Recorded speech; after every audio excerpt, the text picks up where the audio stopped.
бозиҳои марҳилаи муқаддамотии ҷоми Тоҷикистон оид ба футбол баргузор шуданд. Дастаи ваҳдати шаҳри Ваҳдат дар майдони худ бошгоҳи ҳосилоти ноҳияи Фархорро пазируфт.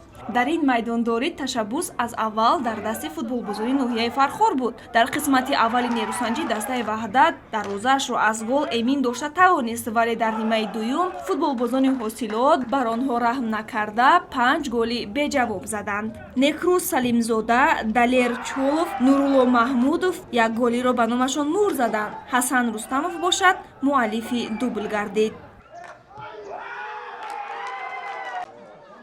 дар бозии дигари даври муқаддамотии ҷоми Тоҷикистон дар варзишгоҳи марказии ноҳияи Восе ба номи Тирша Исмоилов дастаи ҳулбуки ноҳияи Восе сарҳадчии ноҳияи Ҳамадониро қабул намуд. бозии мазкур аз дақиқаҳои аввал бар суди дастаи соҳибони майдон оғоз шуда, аллакай дар дақиқаи 8-ум Мақсуд Одинаев бо голи задаи худ дастаи ҳулбугро ба пеш баровард. ҳарчанд ҳуҷумҳои дастаи ҳулбуг ба дарвозаи меҳмонон пайдарпай созмон дода мешуданд, вале ин навбат меҳмонон тавонистанд ки баъди як контрҳуҷум ҳисоби бозиро баробар 1-1 намоянд.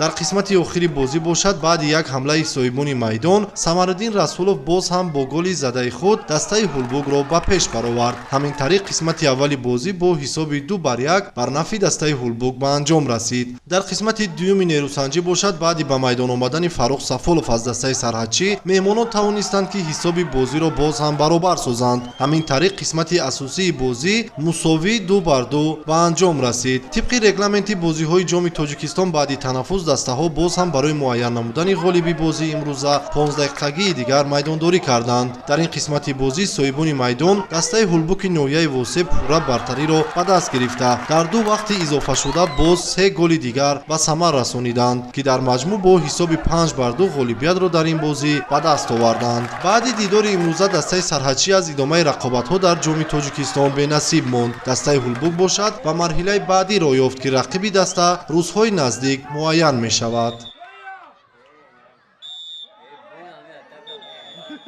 Я очень рад, что сегодня на кубковой игре ребята показали характер. Основное время закончилось 2-2.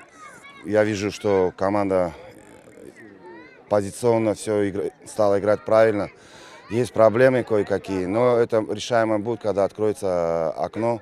Я думаю, мы еще пару человек возьмем в состав, и у нас все будет хорошо.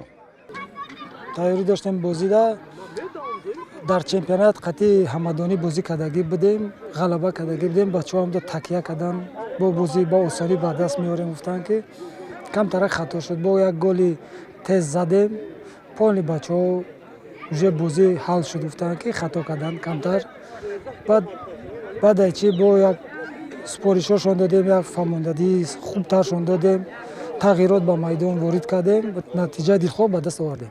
тайёрии хубро ба чемпионат бонах сар мебинем. ҳамзамон дар доираи ин мусобиқот моҳири ноҳияи Овон дар майдони худ Душанбеи шаҳри Душанберо ноком сохт. Барқчӣ дар варзишгоҳи худ аз дастаи Куктош шикаст хӯрд. ҳамин тариқ дастаҳои ҳосилот Моҳир, Ҳулбук ва Куктош ба марҳилаи ниҳоии ҷоми Тоҷикистон роҳ ёфтанд.